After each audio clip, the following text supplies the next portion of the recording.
आज की कहानी है लालच का अंजाम। बहुत पुरानी बात है। एक गांव में रमेश नाम का एक व्यक्ति रहता था। वह बड़ा ही मेहनती और ईमानदार था, लेकिन गांव में कोई रोजगार नहीं था। उसने सोचा, क्यों न शहर चला जाऊं, शायद वहां मेरी मेहनत और योग्यता के अनुसार मुझे अच्छा काम मिल जाए।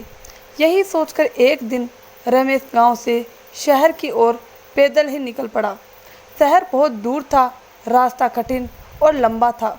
चलते चलते रमेश बेहद थक गया। अब उसमें एक कदम भी चलने की ताकत बची नहीं थी। वह एक पेड़ के नीचे बैठ गया। तभी उसने कुछ दूर एक झोंपड़ी देखी, जहाँ एक सुंदर सा घोड़ा बंधा हुआ था। रमेश को विचार आया कि क्यों न इस घोड़े को किराए पर ले लिया जाए और उसी पर सवार होकर शहर पहुंच जाए। वह जैसे तैसे झोंपड़ी तक गया। वहाँ एक आदमी खड़ा था। रमेश समझ गया कि यह घोड़े का मालिक होगा। रमेश बोला, भाई साहब, मुझे शहर जाना है, जो यहाँ से बहुत दूर है। मैं बहुत थक चुका हूँ। क्या आप यह घोड़ा मुझे किराए पर दे सकते हैं? घोड़े का मालिक हरिराम थोड़ा झुंझलाते हुए बोला, क्या मैं यूं ही किसी को घोड़ा दे दूं?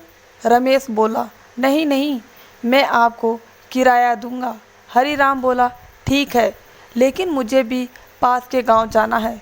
अगर तुम मुझे वहां तक छोड़ दो तो घोड़ा ले जा सकते हो। रमेश तुरंत मान गया। वह घोड़े पर आगे बैठ गया और हरिराम पीछे। गर्मी बहुत थी और धूप तीखी। दोनों पसीने से तरबतर हो गए।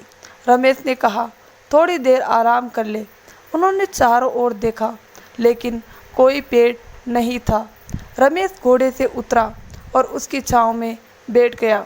थोड़ी देर बाद हरिराम गुस्से से बोला, सुनो, मैंने तुम्हें घोड़ा किराए पर दिया है, उसकी छाया नहीं। यहाँ से हटो, इस छांव पर मेरा अधिकार है। रमेश चौंक गया, बोला, भाई, जब घोड़ा किराए पर लिया है तो छाया भी उसी में शामिल है। आप चाहे तो मेरे साथ बैठ सकते हैं, लेकिन छाया पर सिर्फ आपका अधिकार है। यह सही नहीं है। हरिराम जिद पर अड़ गया और दोनों के बीच बहस होने लगी। बात इतनी बढ़ गई कि हाथापाई शुरू हो गई। दोनों एक दूसरे को मारने पीटने लगे। आसपास कोई नहीं था जो बीच बचाव कर सके। इसी दौरान घोड़ा डर गया और वहाँ से भाग गया।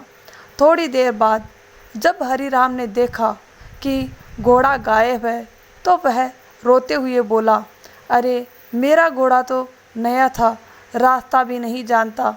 अब कहाँ गया होगा? मैं कैसे ढूंढूं उसे? रमेश बोला, देखा, यह होता है लालच का नतीजा। तुम छाया के लिए लड़ रहे थे, अब घोड़े की काया भी खो दी। हरिराम को अपनी गलती का एहसास हुआ। वह सिर पकड़कर बैठ गया और पछताने लगा।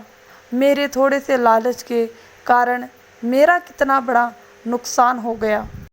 दोस्तों, इस कहानी से हमें यह सीख मिलती है कि लालच बुरी बला है। कभी कभी छोटी सी स्वार्थी सोच बड़ी नुकसान का कारण बन सकती है।